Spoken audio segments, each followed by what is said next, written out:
Hello everyone, welcome back. I'm Ashton from Lo-Fi Book Club, and today we're going to talk about my top January reads. This is so late. This is like almost a whole month late. I had to make sure I'd finished the books before I actually brought them to you, recommended them to you. So, it took me some time. So apologies in advance, because I will try and continue to do these monthly, but they might be late.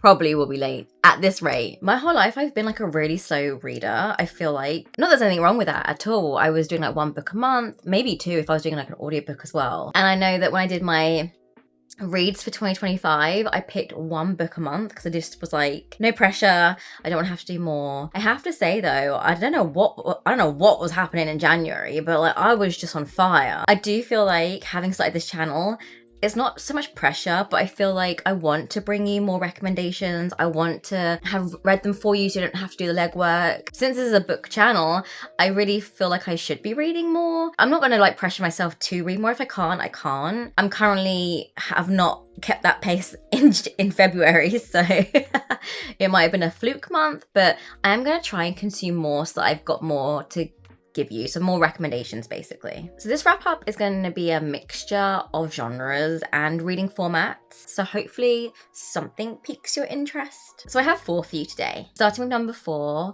Navessa Allen's Lights Out was a delightful surprise, especially as one of my kind of first foray into the world of contemporary romance without any fantastical elements. Who am I?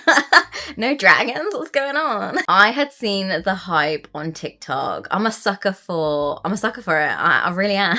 The hype really did pique my interest. I did go into the audiobook with some skepticism since it's not a genre I've read much before, and I have to report that my skepticism was rather quickly extinguished. What is Lights Out about? Driven by a mysterious connection, 2 individuals navigate the complexities of a unique relationship. This contemporary romance explores themes of vulnerability and self-discovery as they grapple with their past and forge a powerful connection in the present. Okay, so that was just like the book standard like academic blurb, but basically it's a masked half-naked man.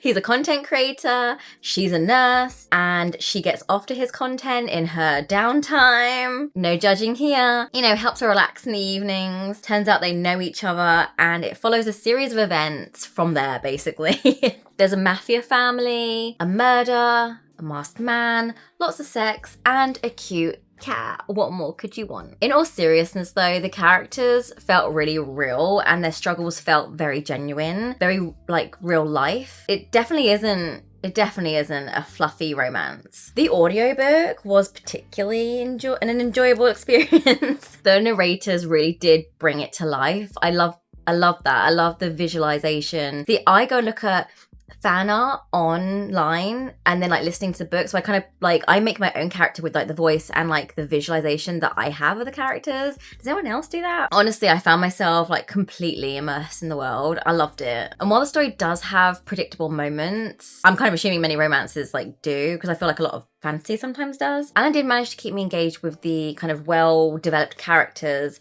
and a plot. While it was kind of familiar in some regards, still felt like it offered a different perspective. The chemistry between the 2 characters was undeniable. Their interactions were both heartwarming and majorly steamy. I wouldn't say Lights Out is necessarily like reinventing romance, says me, who doesn't really read contemporary romance. But if you're a fan of the genre and dark romance too, just so you're warned, there is some explicit dark romance in this, I would highly recommend giving Lights Out a try. I think you might be pleasantly surprised too. Okay, number 3.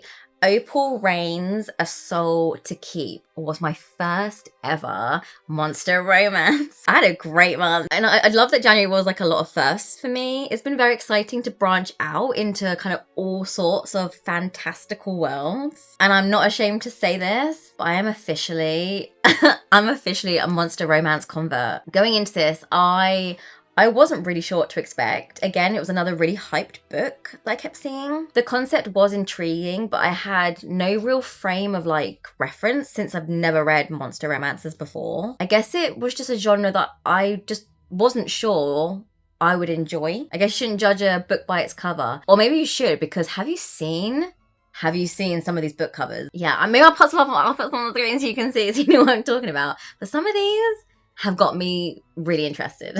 Anyway, I digress. The world building is fascinating, and the lore surrounding the main character, the monster Orpheus, and his kind is really rich and compelling. Speaking of Orpheus, what a sweetheart. It does feel strange to like describe like a half man, half monster, half dusk walker, which is what they're called in the book. But it's true, he is a little sweetie. His character is so well developed and very endearing. He's strong and protective, yet also vulnerable and very kind. Rain is a fantastic supporting she's a main character, but she's very much a supporting character too. Her job in showcasing like Orpheus's inner beauty and making him a truly lovable character is really just fun to read about. A Soul to Keep isn't just about romance, although it is certainly a main element. It also explores themes of like acceptance, prejudice, finding your place, overcoming fear, and the story really challenges those preconceived notions of what is considered normal or beautiful, and it celebrates the power of love as it transcends boundaries. Surprisingly, the romance itself is actually beautifully written. It's a slow burn that's both sweet and steamy. Plus, there's some crazy dick in this too. Honestly, I was rooting for Orpheus and Rhea like from the very beginning. And let me just give you a quick synopsis, because you're like, what even happens in this book? But basically, there is a world that is overrun with demons, and to try and keep their village safe, they make a deal with a dusk walker, and he uses his magic, in exchange for a human to keep him company. He uses his magic to protect their village so that the demons can't enter and like don't kill anybody. And then it follows his journey back to his home in the Vale, which is kind of like in the middle of the woods. It's where humans don't go, it's where all the demons kind of come from. And then the life they create there. There's also a demon market. There's other dusk walkers. There's a king. I won't say much more, but honestly, if you have never read monster romance before, like me, A Soul to Keep is a fantastic example of a monster romance. I'm assuming I have nothing to compare it to right now, although I'm definitely not done with the genre.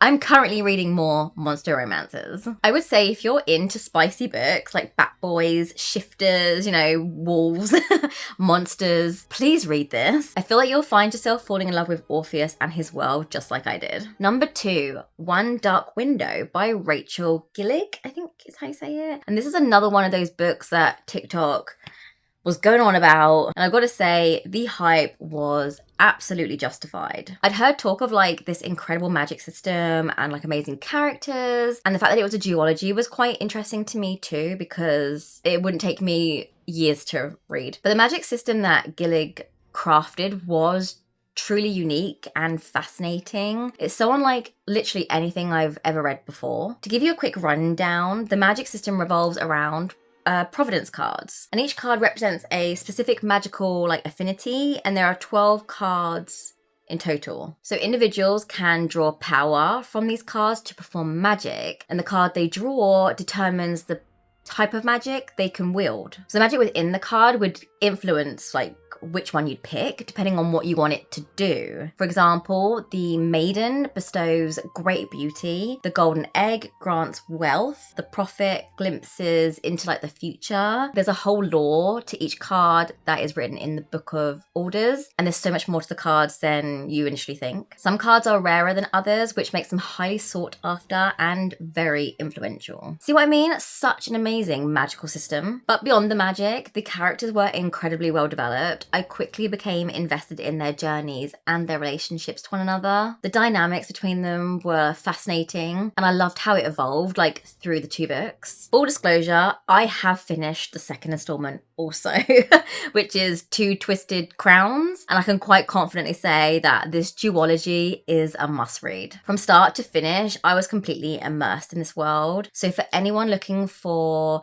a fantasy novel with a unique magic system and amazing characters that stay with you like long after you finish it, I'd highly recommend reading it. Let me just read you the synopsis, because like I just tried to film me talking, like saying the synopsis off the top of my head, and honestly, I'm such a rambler. It made no fucking sense. You got no hope really in understanding me. So let me just read it off of Goodreads so you can get a gist of actually what the story is about. So the Providence cards aren't the only kind of magic in this world. There are also the mists, which tend to send people crazy when they walk into them. They carry a, what's it called, like a lucky charm almost, so that they can enter the mist and not be affected by them. So that it does all relate to each other, but it follows Elspeth, who's the main female character, and Raven, who's the main male character, and it's their journey to reunite the cards so they can basically cure the village of this blight. He's actually part of a group who find people who have magic that don't need the Providence cards and kills them, and Elspeth has magic,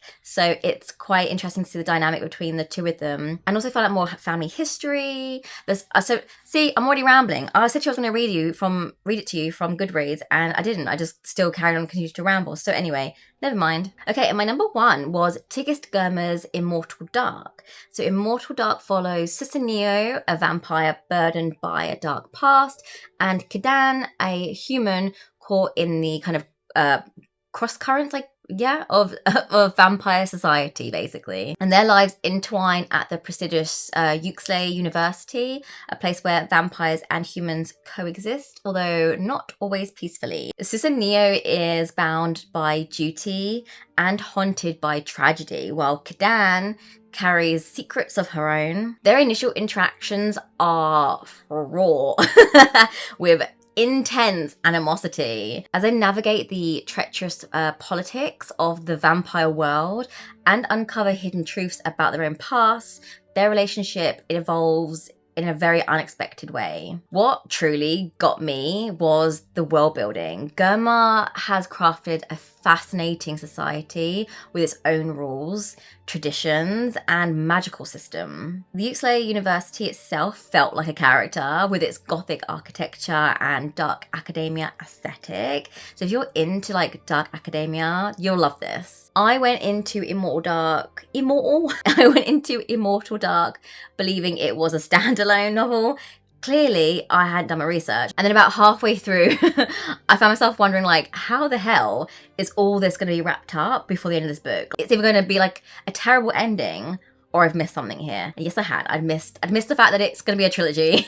I'm definitely welcoming the prospect of spending even more time with these characters at Uxley. For those of you big into romance, this is a slow burn, and I mean slow. The pure hatred between the two main characters, Kidan and Neo, is a major driving force in this book. And it's some of the most intense animosity, quite honestly, I've ever encountered in a romance novel.